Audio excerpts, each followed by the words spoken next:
Сәлем достар, бүгін сіздермен бірге үй жағдайында құймақ дайындайтын боламыз. Ол үшін бізге бір жұмыртқа, көз мөлшерімен құмшекер,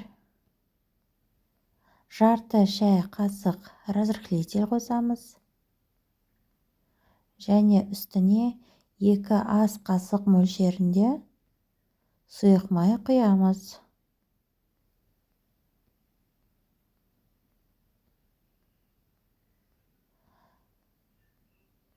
Және 300 грамм мөлшерінде сүт құйып жақсылап араластырып аламыз.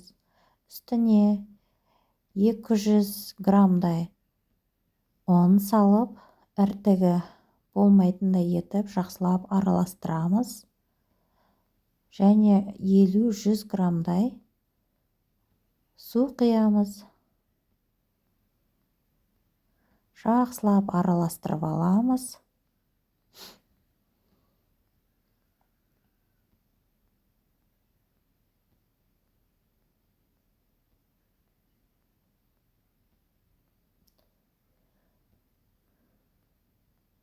Қызып тұрған табамызға 1-2 ас қасықтай сұйық май құйып, үстіне дайын болған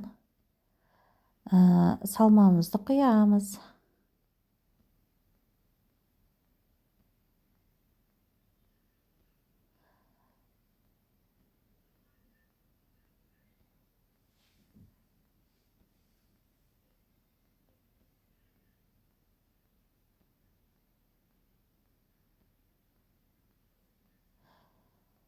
Біздің құймағымыз дайын болды. Ас болсын.